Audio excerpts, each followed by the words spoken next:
Bonjour Oussama, Bonjour, comment ça va Clémence? ça va super bien et toi? Super, merci beaucoup. Bonjour à toi qui nous suis, nous sommes avec Oussama, c'est un ami de longue date, si je peux dire ainsi. Donc nous avons étudié ensemble à l'Université d'Ottawa à Telfair et aujourd'hui c'est un réel plaisir de le recevoir. Il est aussi cofondateur de l'entreprise Reflect Energy Solutions. Donc bonjour Oussama, je vais te laisser te présenter, nous dire qui tu es, ce que tu fais et ce qui te passionne.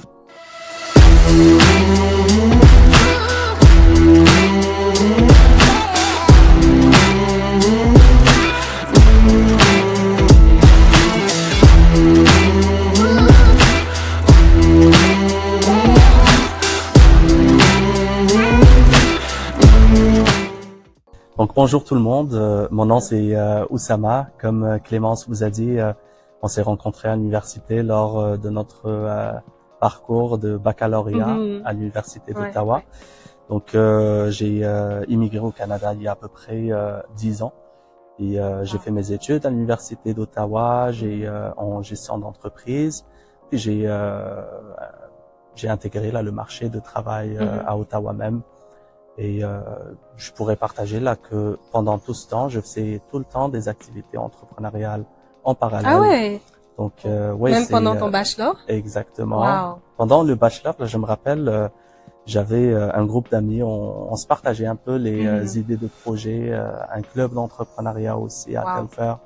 Et j'ai fait pas mal de projets, que ce soit la revente des équipements électroniques, la Mhm. revente des voitures, la revente de Intéressant. exactement. Donc c'est des choses que je dirais très importantes pour un étudiant là de développer pendant son cursus universitaire, Oui, oui. parce qu'une fois là que tu as le diplôme, tu vas ou bien intégrer le marché de travail d'une Mhm. façon où tu vas opter pour les entreprises corporatives et avoir une carrière là-dedans, ou sinon opter pour un cheminement là en entrepreneuriat où tu Oui, vas réaliser tes rêves et faire un peu atteindre les objectifs là, que oui. tu as dans la Je vie. suis tout à fait d'accord avec toi. C'est tellement important de ne pas juste attendre d'avoir le diplôme, mais de commencer pendant son cursus scolaire. Comme ça, on a le temps de s'adapter, de prendre des informations, de faire des erreurs, de même d'aller chercher des mentors. Et j'ai l'impression que plus on est jeune, plus il y a des opportunités qui sont disponibles pour nous. Absolument, absolument, Clémence. Et j'aimerais juste ajouter ici pour l'idée d'une entreprise ou d'un projet, Mhm. ce n'est pas quelque chose là qui vient du jour au lendemain. J'aimerais Mhm. Mhm. rassurer les jeunes entrepreneurs que qu'une idée d'entreprise, c'est pas quelque chose qui va arriver d'un coup, Mhm. mais c'est vraiment quelque chose qu'on bâtit petit à petit. Oui. Donc, si t'as pas d'idée d'entreprise, je recommande fortement là de chercher à se développer Oui. personnellement, professionnellement, à participer à des formations, des workshops et tout ça, puis aussi là à trouver les bons partenaires, Oui. parce que c'est vraiment la chose qui nous aide à se développer d'une façon beaucoup plus rapide Oui. que Oui. quand on est tout seul. Oui. Effectivement. Donc la formation, c'est tellement important. Il y a une petite anecdote par rapport à ça, la Ah oui? formation, les workshops. Tu te souviens, l'année dernière, on a participé en même temps à la compétition 24 heures chrono. Absolument, oui. 24 heures top chrono, je me rappelle plus du Top nom. Ou c'était chrono. 48 heures? Je C'est pense le 48 heures top 48 chrono par heures la top SEO, chrono. Oui. Société économique de l'Ontario, Oui, ouais. non, mais c'était une expérience super, franchement. Tu sais, moi, j'ai été recalée à la première round. Ah oui, Oui, j'ai d'accord, été ouais, recalée parce que j'étais partie avec le projet Esprit Marketing. J'étais super d'accord. enthousiaste. J'étais comme, OK, forcé, ça va passer, je suis bonne. La première round, tu te souviens, chacun devait présenter son projet. Oui. Puis, on devait voter. Les gens devaient voter. Il y a eu aucun vote pour Esprit Marketing. J'étais Ah, triste.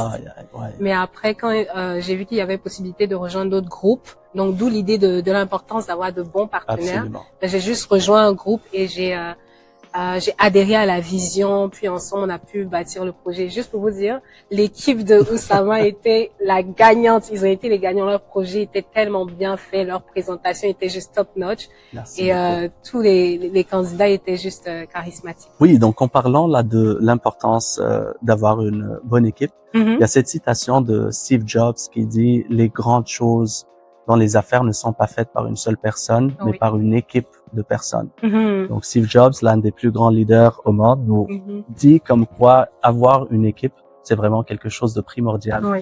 pour votre projet. La raison pour laquelle j'ai atterri là au 48 heures top chrono, je faisais tout le temps mes activités entrepreneuriales tout seul, jusqu'au moment où j'ai réalisé comme quoi la seule façon de pouvoir mener là mes activités au, comment dire, là, le next level, c'est de trouver des partenaires, de trouver une équipe pour pouvoir faire ça. Donc, je trouve là la fiche du 48 heures top chrono, et ça a commencé ici. On a développé le modèle d'affaires, présenté tout ça, et oui, c'était juste un succès. J'en suis très fier. En tout cas, félicitations encore. Puis c'est intéressant que tu aies cité Steve Jobs, pardon. Oui. Donc, est-ce qu'il y aurait des livres ou des entrepreneurs, des businessmen qui t'inspirent, qui te motivent, si tu veux bien partager avec nous pour que nous aussi on soit inspirés? Oui, il y en a vraiment plusieurs. Là, il y a pas mal de ressources aujourd'hui là avec l'internet, puis les technologies qui peuvent nous inspirer. Je dirais là pour les livres, je suis quelqu'un là qui aime lire le Start with Why de Simon Sinek. C'est vraiment un livre formidable qui parle un peu de l'importance du pourquoi d'une entreprise plutôt que son comment et son quoi. Donc c'est important de savoir pourquoi l'entreprise est là plutôt que se concentrer sur comment on va faire ça ou qu'est-ce qu'on va faire. Donc ça c'est le premier. Il y a aussi d'autres livres, je dirais The E-Myth de Michael Gerber. Donc ce livre, il a un titre déjà là. Ça comme le mythe de l'électronique ou du digital. Non, ça parle des entreprises, des petites entreprises. Pourquoi ces entreprises elles échouent. Donc il explique pourquoi les petites entreprises elles échouent, parce qu'on a les statistiques, on sait qu'une grande majorité de ces entreprises elles échouent dans les premières années. Malheureusement. Et qu'est-ce qu'on peut faire pour éviter ces erreurs communes? Donc si tu es jeune entrepreneur, si tu viens de commencer une entreprise, je te recommande fortement de lire le livre The E-Myth de Michael Gerber. Donc, vous l'aurez compris. En tout cas, si vous avez le goût de vous lancer en entrepreneuriat, allez-y lire ces livres-là. C'est tellement important. Je compte pas le nombre de livres que j'ai lus qui m'ont aidé. Puis, merci d'avoir partagé ces livres-là avec nous. Fait que, en parlant de Start with Why, donc, commence avec le pourquoi. Si on doit traduire en français, est-ce que tu peux nous dire un peu ce que ton entreprise fait et la vision derrière et un peu qui est votre clientèle cible? Oui, absolument. Notre pourquoi, là, pour commencer, là, j'ai toujours eu une passion, là, pour l'entrepreneuriat, comme je t'ai dit, et pour la protection de l'environnement et tout. J'ai travaillé sur pas mal de projets. C'est pas là, si tu te rappelles, à l'université, on avait fait un projet dans le cours de durabilité. Yomi, je l'ai encore sur notre site internet. Je l'ai toujours, même la page Facebook, je l'ai. Exactement. On a travaillé ensemble, moi et Clémence, là, sur un projet, justement, par rapport à tout ça. Puis j'ai rencontré mes partenaires qui partagent justement la même passion de l'entrepreneuriat, la protection de l'environnement. Et on a commencé Reflect. Reflect, c'est une compagnie active dans le domaine des énergies renouvelables et de l'efficacité énergétique. On a pour mission de réduire l'empreinte environnementale des entreprises. On sait très bien là que les entreprises consomment beaucoup d'énergie, donc on aimerait réduire leur empreinte environnementale et aussi réduire par la même occasion leur facture d'énergie. Donc c'est un peu c'est bon.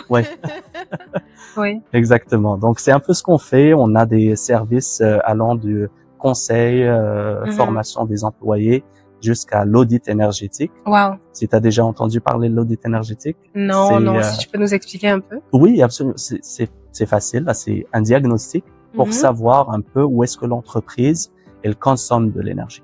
Donc, on fait un diagnostic pour savoir un peu où est-ce que la compagnie peut consommer plus efficacement son énergie et où est-ce qu'elle peut économiser de l'énergie. Si c'est pas essentiel, on l'enlève, tout simplement.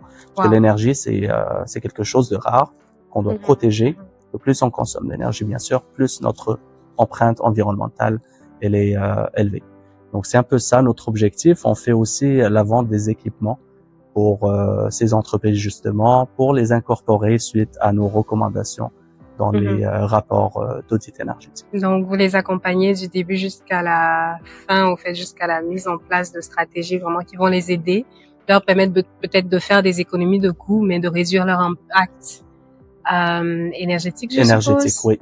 Empreinte environnementale, énergétique. C'est bon.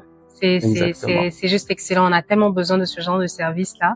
Et c'est dommage que même nous, en tant qu'individus, en tant que famille, on prenne pas le temps d'évaluer nous-mêmes notre impact, Oui, notre empreinte écologique. absolument. Donc, c'est déjà super que vous fassiez ça au niveau des entreprises. Donc, si vous êtes une entreprise ou bien vous êtes un employé ou une personne qui a vraiment à cœur la protection de l'environnement et que vous savez que votre boss est ouvert à toutes les suggestions pour Absolument. l'écologie, ben venez voir Reflect Energy Solutions, Merci pour beaucoup. vous aider dans ces démarches-là. Donc, nous Ouais. allons continuer et puis parler de sujets que j'aime beaucoup. C'est un peu comme une mini question piège, mais bon. Ouais. Est-ce qu'il y aurait, il y a une erreur que tu as fait dans ton business, que ce soit toi ou une personne, pardon, parmi tes partenaires, ou bien est-ce qu'il y a une erreur ou une chose en affaires dont tu as entendu parler qui t'a marqué ou que tu trouves a comme impacté négativement ton business? Donc, si je veux bien partager. Impacté négativement, erreur. La seule chose à laquelle je pourrais penser, j'ai déjà commencé des projets, puis l'erreur que je vois la plus fatale dans les entreprises, c'est de vraiment choisir les mauvais partenaires. Donc, si on s'associe avec les mauvaises personnes, et quand je dis mauvaise personne, ça veut pas dire que la personne elle est mauvaise, ça peut être une bonne personne, mais elle n'est pas bonne pour nous dans ce projet. On n'a pas peut-être la même vision, nos compétences ne sont pas vraiment complémentaires, donc ça ralentit un peu les choses. S'il y a quelque chose là que je vous conseille de faire si vous voulez trouver des partenaires, c'est de prendre votre temps. Donc il faut pas choisir n'importe qui, il faut trouver les bonnes personnes qui vont vous aider à atteindre vos objectifs en termes d'entreprise et avec qui là vous partagez la même vision surtout. S'il n'y a pas la même vision, peut-être là que vous serez d'accord pendant les premières semaines, mais plus tard là il y aura des problèmes puis vous allez vous rendre compte là que vous avez perdu beaucoup de temps. Il fallait juste commencer avec la bonne personne. C'est ça, j'ai écouté tellement d'histoires de personnes justement qui avaient ces problèmes-là à collaborer, à travailler ensemble parce que les visions étaient différentes, les manières de faire étaient différentes, les personnalités étaient différentes. Donc effectivement, il faut faire attention. Puis aussi, ça peut être fatal parce que si vous n'allez pas avec la bonne personne, ben au final, quand viendra le moment de grandir ou d'aller faire d'autres activités, ben ça peut vous maintenir en arrière malheureusement. Absolument. Donc soyons vraiment stratégiques dans le choix de nos partenaires. Exactement. Donc, on dit souvent là dans le monde des affaires que avoir une entreprise, c'est prendre beaucoup de décisions. Oui. Et la première décision que tu prends, c'est accepter telle personne comme partenaire dans ton business. Tellement vrai, tellement. Même en termes de clients, hein, tu sais, j'écoutais des histoires d'entrepreneurs qui parce qu'ils viennent de commencer, prennent toutes sortes de clients, mais après on se rend compte que la charge de travail est trop, ou bien que on n'a pas la même vision avec son client. Des fois, on veut prendre tout le monde parce qu'on a besoin d'argent, donc on veut maintenant, mais après, quand ça ne répond pas forcément à tes valeurs, ou bien quand l'autre partie il n'y a pas un match de personnalité ou de vision, c'est un peu difficile à travailler. Donc c'est en ça que je trouve que les personnes qui sont très très ambitieuses ou très politiques, ben savent réussir. Donc moi j'ai souvent eu ce problème là, tu vois, il y a des gens qui m'approchent pour travailler avec moi. Puis je sais pas si c'est moi qui manque d'humilité, mais quand je vois que on a peut-être au début un peu de mal à communiquer, à s'entendre sur certains points, que ce soit le branding ou la communication, je suis comme hésitante, oui. Mais en tout cas, choisissez les bons partenaires, que ce soit pour travailler avec vous ou bien même choisissez aussi les bons clients. Mais on doit aussi nous-mêmes apprendre que au final c'est la ressource humaine et puis en relation, que ce soit relation amicale, relation de travail, relation familiale, il y a toujours des conflits. Donc c'est vraiment à nous de décider si on veut continuer à bâtir sur ce genre de conflit-là ou bien si on veut arrêter tout, tu vois, pour pouvoir tout recommencer avec d'autres personnes. C'est vraiment un choix personnel. Au fait. Absolument. Les conflits, là, dans une entreprise ou n'importe où, là, même dans les familles, c'est inévitable. Mais quand on est au moins là, on a la même vision, on sait où on va, puis on s'est déjà mis d'accord sur ce qu'on va faire dans le futur. Ça aide beaucoup et ça donne beaucoup plus de chance à l'entreprise de De réussir. réussir, oui. Donc, en parlant de réussite d'entreprise, est-ce que tu peux nous donner peut-être un aperçu de vous, votre stratégie? Est-ce que, stratégie pour aller trouver des clients? Donc, est-ce que vous misez beaucoup sur le digital? Est-ce que vous misez sur l'approche personnelle? Donc, aller rencontrer des clients directement. Donc, quelle est votre stratégie? Oui, donc pour notre stratégie, là, avant de parler de la stratégie, notre clientèle cible, c'est vraiment les entreprises pour le moment, et plus particulièrement les entreprises industrielles, Oui. là où il y a un grand taux là de consommation d'énergie. Donc ces entreprises ne sont pas sur Instagram, Non.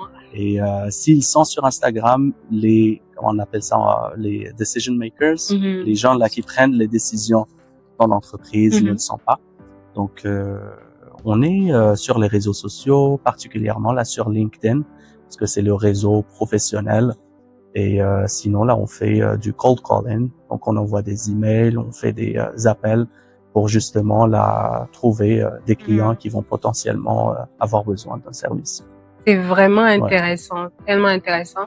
Dans la période dans laquelle nous sommes, on parle beaucoup de marketing digital, de réseaux sociaux, mais on oublie que justement les cold calling, donc les appels froids, si on doit traduire de façon terre à terre, mais c'est vraiment juste pour faire, je pense qu'au Québec, on appelle ça démarcher les clients, ou juste appeler les gens. Je crois bien, ouais. C'est, je crois cold calling, là, tout le monde comprend ça. Okay. Donc, ça peut vous rapporter des clients aussi. Donc, quand j'étais gestionnaire à l'Alliance française, combien de fois j'ai pas reçu d'emails de personnes me proposant des services de marketing ou de nouveaux logiciels. Puis si on avait le budget, on aurait embauché ces personnes-là ou ces sous-traitants-là, mais on n'avait pas le budget. Fait que ce sont des stratégies, qui fonctionnent. Donc, aller regarder sur LinkedIn, peut-être cibler les entreprises ou bien même les decision makers, donc les directeurs, les DG, etc.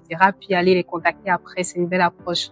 Absolument, absolument. Et j'aimerais aussi ajouter là que même si notre clientèle cible n'est pas vraiment sur Instagram, mais on essaie quand même là d'avoir une stratégie de création de contenu sur Instagram, puisque notre mission c'est pas seulement de fournir nos services à ces entreprises, mais c'est aussi de sensibiliser les gens de l'importance de l'efficacité énergétique, d'avoir une audience là sur Instagram, parce que plus t'as ça aide avec la notoriété aussi de l'entreprise, mais aussi là t'as un impact sur la communauté. Oui, parce que nous, on veut être éduqués, monsieur, madame, tout le monde a besoin d'avoir des informations sur comment vous faites bien gérer sa consommation énergétique. Donc, absolument, oui. C'est intéressant, oui. Donc, en parlant de réseaux sociaux, est-ce que tu peux partager nous dire quels sont les réseaux sociaux, par exemple, que tu maîtrises toi en tant que personne, pas forcément pour ton entreprise, mais toi en tant que personne, les réseaux sociaux que tu maîtrises le moins, ce que tu maîtrises le plus, ce que tu aimes le moins, ce que tu aimes le plus? Ah, c'est un peu dur à répondre à cette question, mais je dirais, là, moi personnellement, ce que je maîtrise le plus, ou là où je passe le plus de temps, c'est LinkedIn. J'aime bien.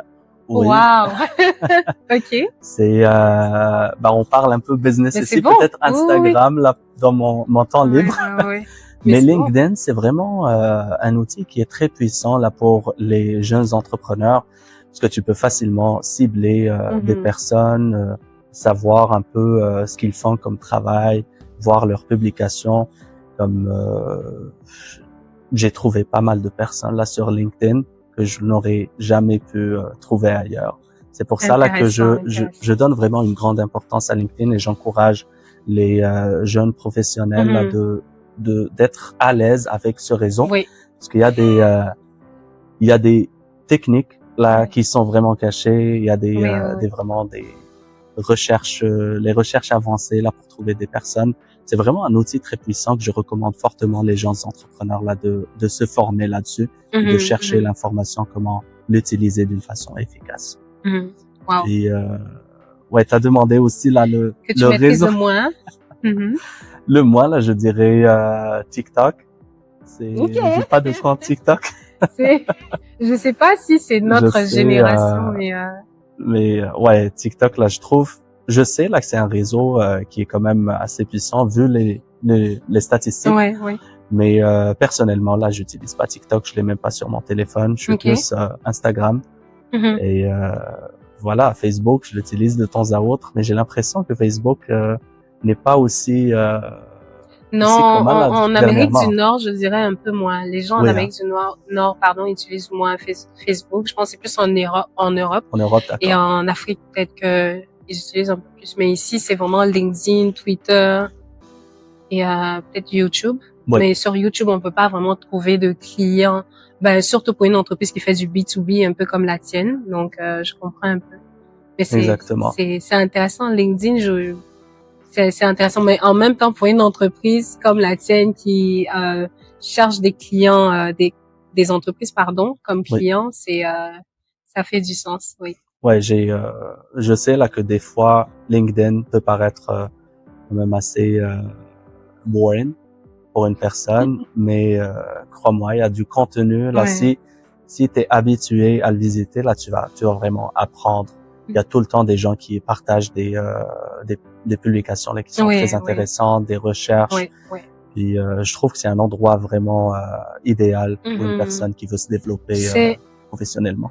petite confidence. Oui. Moi, jusqu'à présent, j'ai peur d'utiliser LinkedIn. Ah oui, hein. Je te jure, je te jure. C'est quand même paradoxal pour une personne qui fait la promotion du marketing digital et des Ouais. réseaux sociaux et tout. Mais c'est juste que il y a tellement d'anglophones sur mon Ah oui, LinkedIn que j'ai peur de faire des erreurs, oui. Parce que quand j'ai créé mon profil, j'étais à l'université, je ouais, partais à des événements de réseautage. Fait que je rencontrais des directeurs, des gestionnaires, mais c'était tout en anglais. Et j'ai eu cette peur-là au fait de faire des erreurs et de me dire, oh, mais tel directeur va voir que tu as fait une erreur d'orthographe ici, une erreur. d'accord, Donc ouais. j'ai jamais vraiment posté sur LinkedIn. Pourtant, je fais tellement de choses qui pourraient au fait me bénéficier, pardon, si je peux dire ça, mais jusqu'à présent, je sais pas, j'ai une phobie de LinkedIn. Donc je suis contente que tu dis ça. Je pense que ça va me permettre au fait d'aller me jeter de mettre en action au fait sur cette plateforme-là. Donc, Ouais, c'est ça. Puis en parlant là de l'anglais, là, je trouve que qu'il faut être fier aussi là de notre oh oui, francophonie. oui, oui. Et il y a une façon ou une tendance que je vois récemment. J'ai déjà essayé ça dans l'un de mes publications sur LinkedIn. Mhm. C'est de partager et écrire dans les deux langues. Donc, Wow. si tu as quelque chose à dire en 2 paragraphes, tu écris le premier en français Mhm. et continuer en anglais. Mhm. Et ça a vraiment un succès parce que il faut aussi là ne pas oublier que les gens qui comprennent pas le français, il y a toujours l'outil là de Pour traduction. traduire, oui. Donc ils peuvent toujours traduire. Donc il n'y a pas vraiment de problème C'est si ça. tu veux partager tes pensées là en français. Mhm. Donc je t'encourage vraiment là à faire le pas. LinkedIn c'est une plateforme qui est vraiment formidable Ouais. et je trouve que c'est le futur là pour les entrepreneurs. Plus que Instagram, plus que Twitter.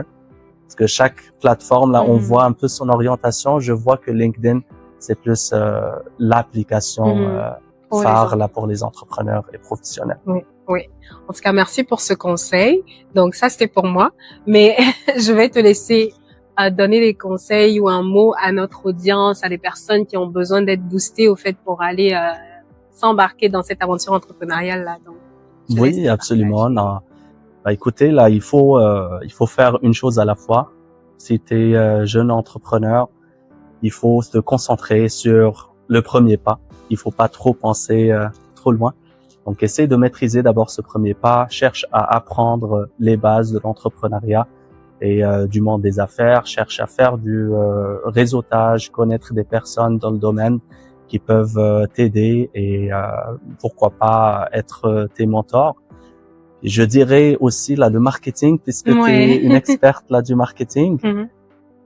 Le marketing est très important quand vous commencez une entreprise. Il y a cette phrase que je pourrais jamais oublier par rapport au marketing. Ça dit, when you don't use marketing for your company, Mhm. something bad happens. Nothing happens. Donc, quand tu n'utilises pas le marketing pour ta compagnie, quelque chose de très mauvais va arriver. Et cette chose qui est très mauvaise qui va arriver, c'est rien du tout. Donc, le marketing, c'est vraiment quelque chose de très important pour pouvoir avoir une réputation dans le marché, pour pouvoir avoir une certaine, disons, la exposure dans le marché Oui. pour que les gens te reconnaissent. Peut-être ces gens-là qui vont entendre parler de toi vont te contacter un jour pour te dire, écoute, là j'ai un marché pour toi, j'aimerais qu'on travaille ensemble. Donc pense one step at a time. Il faut pas trop penser, faut pas trop aller loin, et se concentrer sur les bases pour commencer. Donc c'est un peu ça mon conseil pour les entrepreneurs. Merci Oussama pour ce conseil. En tout cas, j'espère que vous l'aurez compris et que vous allez vous y mettre et que vous allez prendre au sérieux votre stratégie marketing. Puis sur ce, avant de partir, je vais te laisser nous dire les pages sur lesquelles on peut retrouver ton entreprise ou toi-même. D'accord, vous l'avez bien deviné, LinkedIn. Ouais. Donc on est sur LinkedIn, Reflect Energy Solutions. Il y a aussi notre site web reflectenergy.ca. Puis notre page Instagram, là que je vous encourage vivement là, à nous suivre là-bas, puisqu'on partage là nos mises à jour, des annonces, des publications par rapport à nos recherches, nos projets. Donc c'est vraiment une plateforme qui peut nous garder connectés. Merci encore Oussama. Puis merci à toi d'avoir regardé la vidéo jusqu'ici. Puis on se dit à très bientôt pour une nouvelle entrevue. Merci.